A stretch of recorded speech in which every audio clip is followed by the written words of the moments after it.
Today, IGN released their article going into details about Halo Infinite's Battle Pass, as they kind of had the chance to dive into all the details with 343. So let's just hop right in.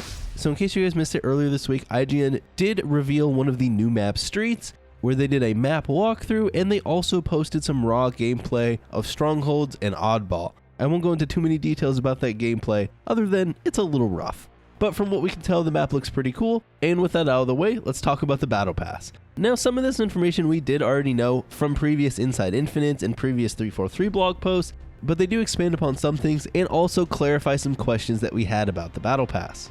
So the first thing they talked about is how 343 thinks the Battle Pass should never expire because they know players play other games, and they don't want to encourage unhealthy player habits like in other games where you get toward the end of a season and you have to play a ton of that game just to finish the Battle Pass so you feel that you got your money's worth. They don't want to burn people out toward the end of the season, and they want people to have a healthy relationship with the game and come back because they're excited rather than that they feel that they have to kind of complete out that Battle Pass. They also talked about how you can only have one Battle Pass active at a time, meaning your chosen Battle Pass is the only one gaining experience that you earn as you play. However, you can switch which Battle Pass is active whenever you want. They also reiterated that the Battle Pass from the test flights is not representative of what we're going to see in the final Battle Pass. They also said that about every quarter of the Battle Pass will have a legendary cosmetic in it. Legendary rated cosmetics will be character canon related or a new type of customization object with special attributes or effects. And they also clarified that event rewards are completely separate from the Battle Pass. That's kind of some of the high-level stuff about the Battle Pass. Next, they went on to talk about the first season of the Battle Pass, titled Heroes of Reach.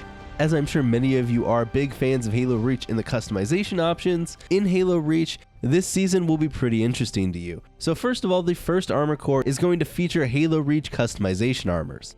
They said, and I quote, "Think of armor cores as the base of an armor in which all corresponding armors of that type fits. For example, every player in Halo Infinite multiplayer will get the new Mark 7 armor core. This means all customization options, shoulders, helmets, visors, knee pads, and more, made for the Mark 7 model.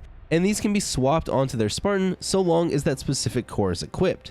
The Battle Pass, though, is an opportunity to unlock the classic Mark 5 and customization options for it." In the article, 343 talked about how they kind of wanted to paint a visual story with the Battle Pass of earning characters basically through all the different Reach characters through the Battle Pass. You can even mix and match the different characters as you like, or you can pick your favorite, whether it's Emil or June or whoever you want to be, and you can look just like them in multiplayer. They also reiterated that special love was given to those prosthetics, and they also confirmed that there's going to be death effects and other new armor effects in the Battle Pass. And then they clarified that there will also be something called armor kits, and basically they said that you'll need to unlock a specific kit to unlock almost exactly like a member of Noble Team. Otherwise, you can mix and match their pieces. They went on a little bit to talk about kind of what they wanted to put in the Battle Pass and what they didn't. And one thing that will not be in the Battle Pass, at least in Season 1, is there will be no Spartan dances. However, they talked about how your personal AI can kind of go a bit crazy. The next section of the article talked about the weekly challenge and event rewards. And so, new customization options aren't solely earnable through the Battle Pass or purchasable in the store. Playing the campaign will also earn players new cosmetic items, and you can earn a weekly reward called the Capstone by completing all the weekly challenges. This was in the flight if you remember doing that. I believe in the flight it was an armor coating of some type. Next, they went on to talk about how the challenge system has undergone changes based on player feedback. They want the challenges to be straightforward and something that the player actually wants to accomplish. And so to kind of do this, the development team monitors stats regarding which daily and weekly challenges players don't complete or opt to re-roll. Then what they're going to do is they're going to phase out those challenges to make room for challenges for a trending weapon or tactic. They talked a little bit about how 343 is still keeping most event details quiet for now, but they did share that each event will have its own free event pass, and this is one of the few timed reward systems in multiplayer that does not include a paid track at all. The event passes will be completely free. Events are going to last 2 weeks, and fractures are going to last 1 week. However, fractures will come back every month and save your progress from the previous month.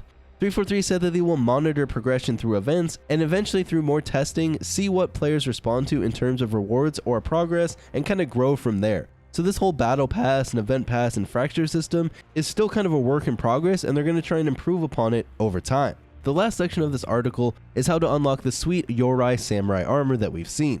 They talked about how those fractures are recurring events where we get to unlock the unique armor like the Uri Samurai armor. Here they look to MCC and the recent Season 8 armors to see how the community is responding to sort of those non-canon armors, and they use this to inform their development on the fracture events. These fractures are where you're going to get the non-canon armors like the Uri and many other ones in the future, whereas the battle passes and probably the event passes are going to be much more consistent with the normal art style and theme of Halo Infinite. They talked about how community feedback is a constant focus for the team, and ultimately, they're looking to see what we like, whether that's changes to the events or more support for a feature like personal AI. 343 made it clear though that they want to ensure each part of the multiplayer feels rewarding rather than exhausting, to keep us hopefully coming back to Halo Infinite's multiplayer. And that's pretty much going to do it for this post from IGN. Like I said, there were some new snippets in here about the battle pass and events and all that stuff. However, a lot of it was kind of reiterations and expanding upon stuff that we already knew. As always, if you guys enjoyed the video, you know what to do. You can follow me over on Twitch. I stream Tuesdays, Thursdays, and Saturdays, and you can also follow me over on Twitter or Instagram. And with that said, I'll see you all next time.